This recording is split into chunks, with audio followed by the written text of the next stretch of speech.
이 금강경 호암에서 화암경, 또 온각경, 능엄경 수많은 경전들이 부처님이 열반하시고 수백 년 후에 적어도 부처님이 열반하시고 100년 후부터 저마다 주장이 다르면서 오리지널 부처님의 가르침은 그게 아니야 라고 하면서 대승불교가 일어나면서 대승불교의 그 최초, 어떻게 보면 대승불교도 나중에 초기 대승불교, 중기 대승불교, 후기 대승불교로 나눠지는데, 우리가 지금 배우는 금강경은 초기 대승불교에 해당돼요. 그리고 이게 600권이나 되는 어마어마한 분량의 금강부 일명 반야부라는 경전 속에 577번째에 해당되는 것이 우리가 배우는 금강반야바라 밀경. 이미 우리가 배웠죠? 벼락경이라고, 경력경. 그래서 능담, 금강반야바라 밀경 그랬죠. 힘여탄 스님은 또 금강을 앞에 빼가지고 금강, 능담, 반야바라 밀경 이렇게도 합니다. 그럼 뭐 어떻게 하나 엎치나 매치나 그 뜻은 벼락 같은, 벼락이 공기가 지지지 한번 때리면서 그 막 나무도 그냥 쓰러뜨리고 뭐 집도 막 무너뜨리고 하듯이 반야라고 하는 지혜라고 하는 강력한 그 지혜의 벼락 번개에 의해서 우리 그 중생의 그 번뇌의 가장 우두머리가 무명이거든요. 따라서 무명. 무명의 반대는 명이거든요. 자, 무명의 반대는 명은 밝을 명입니다. 그러니까 무명만 없으면 밝을 명인 거죠. 그래서 그 무명을 깨는 데에는 마치 그 다이아몬드로 모든 사물을 다 깨부술 수 있는 것처럼, 그거보다 더 강력한 것은 벼락이다. 그 벼락 한순간에 지지지 하고 때리면 바위버쩍 갈라지듯이 이 금강경이야말로 중생의 번뇌, 무명을 그냥 한 방에 깨부술 수 있는 강력한 무기가 되는 거죠. 금강경 자체가 그렇다는 거죠. 그래서 일명 병력경 그래요. 병력경. 그 서양 사람들이 그걸 일부 또 간과하고 영어로 번역할 때는 더 다이아몬드 수트라, 금강이 다이아몬드니까 다이아몬드 수트라는 경이라는 거거든요. 수트라는 인도말로 경, 다이아몬드 수트라. 그래서 서양 사람들에게는 그냥 금강 다이아몬드의 경이야, 다이아몬드 경이야 라고 이제 제목을 했는데, 그게 더 벼락이라는 말을 그 앞에 넣어야만이 더 뜻이 명확하다는 거죠. 바지라 제트카 프라즈나 파라미타 수트라 그래요. 그 산스크리트나 빨리어로는 바지라 제트카 프라즈나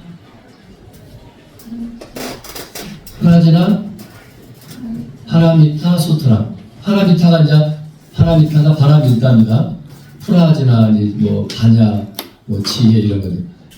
이렇게 긴 제목인데 그냥 중국 사람들의 한문으로 병력이 벼락이니까 병에서 병력경 그래요. 금강경은 안 하고 병력경이라고 이해해도 좋아요. 그래서 전번 시간에 제가 두세 번 말씀드렸죠. 천년만년 된 동굴이라 할지라도 횃불을 들고 전기불이 들어오려면 불을 스위치를 올리면 천년만년 된 그 어둠이 한순간에 사라지는 거지, 천년만년 된 동굴이니까 라이트 불빛을 비친다고 천천히 동굴이 밝아지는 건 아니죠. 네. 한순간에 밝아지죠. 네. 중생의 무명이 깨지는 순간 바로는 부처인 거지, 지금 조금 깨치고 또 조금 깨치고 천천히 부처를 이루는 게 아니라는 거죠. 그래서 이제 여러분이 많이 또 듣고 하셨으면 그 한 번에 그 깨닫는 그 깨달음을 참선하는 선종에서는 중국 사람들이 한문으로 문자를 만들기를, 자 따라하십니다. 돈오 순간 벼락같이 깨닫는다 해서 몰록 돈자, 순간 돈자, 갑자기 돈자, 깨달을 오자, 돈오 그래요.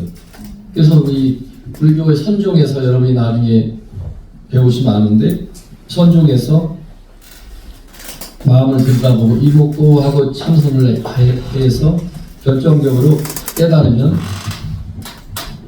한 방에 이제 천년만년 동굴이 불빛을 비치는 순간 한순간에 전체가 광명이 되듯이 우리가 저는 중생입니다. 저는 뭐 지은 업도 많고 뭐 번뇌도 많고 시기질도 많고 10년 20년 닦고도 쉽지 않을 거예요. 이런 생각하면 안 되는 거죠. 그냥 이 번뇌 덩어리인 이 상태 이대로 한순간 그 반야라고 하는 벼락 따라하세요. 반야라고 하는 벼락 반야의 벼락을 맞는 순간 중생의 무명은 일시에 깨진다. 오늘 건강에 공부 다 하신 거예요. 그 반야 지혜라는 그 벼락을 한번 맞기만 하면 그 벼락은 언제 맞을지 이제 그 로또 복권 당첨되듯이 언제 나한테 그런 벼락이 올까? 건강을 이렇게 1년을 배우러 다니는데 1년 배우러 다니는 순간 어느 한순간에 그 지혜 반야의 벼락이 나를 때려서 나의 중생의 무명 번뇌를 한 방에 깨버리고 그러면 나는 그대로 반야바라밀 그 자체인 거죠. 반야바라밀 지혜로 이루어진 해탈 그 자체인 거죠. 그래서 대승불교가 이제 발전하면서 그런데 대승불교가 발전하지만 이 금강경은 그래도 대승불교의 시초에 이게 만들어진 경이에요. 그러니까 어떤 면에서는 또 많이 순수함이 또 이 속에 많이 있어요. 순수함 무슨 말장난 이런 게 아니고 순수함이 이 속에 같은 대승이라 해도 있더라 이거죠.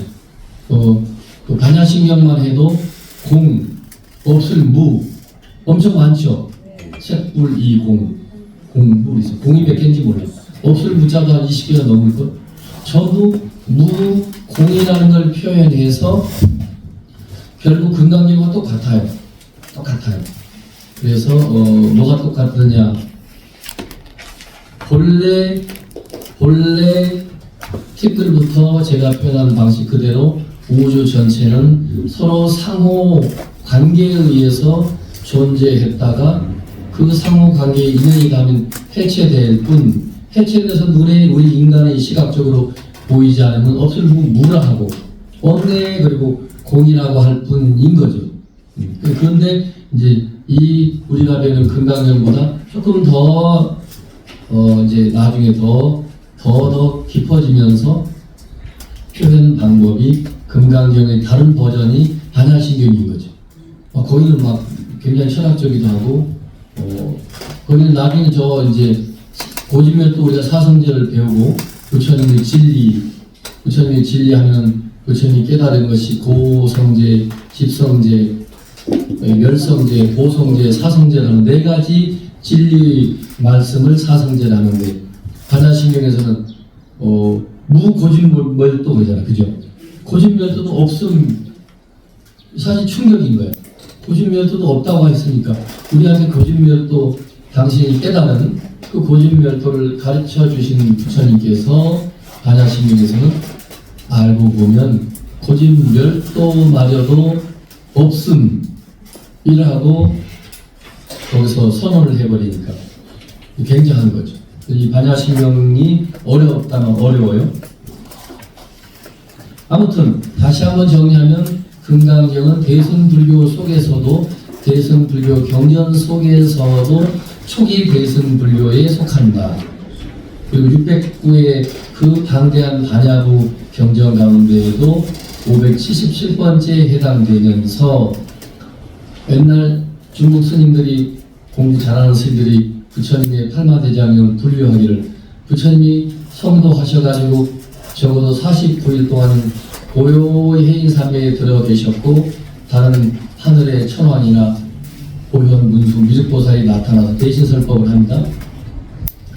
그리고 부처님은 나중에 거기서 일어나셔서 80평생을 45년을 돌아다니시면서 전도 전법을 하시는데 그 암, 시비, 방등팔 그래요.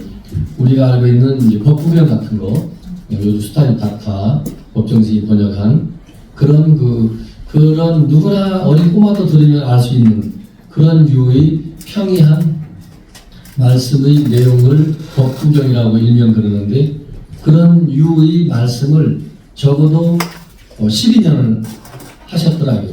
그보다 조금 반야경보다 우리 배우는 금강경보다는 조금 더 어렵지 않는 내용의 말씀을 가지고 또 8년을 했다고 해요. 암시 방등팔 21제 당반야 법화 열반 우팔야. 우리가 어릴 때 승가대에서 그렇게 외웠어요.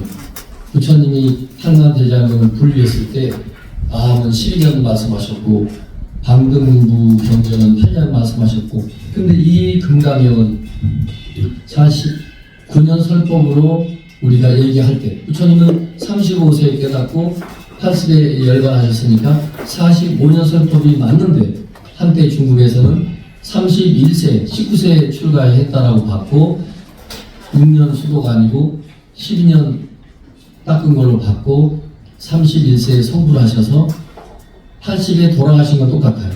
그러니까 31세에 성불하셨으면 49년 설법이 되는 거죠. 그래서 21년 동안을 이 600부 반야경 법문을 하셨다는 거죠. 21년 동안. 49년이라는 그 기간 중에 얼마나 소중하면 이 금강 반야 바라밀의 와 같은 가르침을 가지고 21년이라는 긴 시간을 투자하신 거죠. 이해되시죠?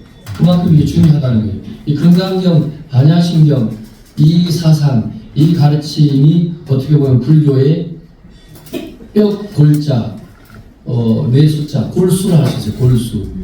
불교의 골수 법문, 핵심 중에 핵심 법문이 금강경인 거죠. 그러고 나서 나중에 이제 부처님께서 법화 열반 우팔년, 법화경과 열반경을 합쳐서 8년 동안 또 설법 법문을 하셔요. 그렇게 이제 옛날 천태, 중국의 유명한 지금부터 4세기에 중국, 오늘날 대한민국에 천태종 있죠? 현안 부인사. 근데 그 천태종의 원형이 중국 지금부터 서기 400년대에 사셨던 천태 지선사님, 그분이 굉장한 분인 거지. 그 시절에 어떻게 그렇게 공부를 많이 하셨는지 이게 다 이렇게 분류해 놨어요. 그래서 이런 말씀도 드리면서 여러분이 지금 오늘까지 배우시는 금강경은 대승불교의 가르침 중에도 초기 대승불교에 해당되는 가르침이라는 걸 아시고 이제 시작을 하겠습니다.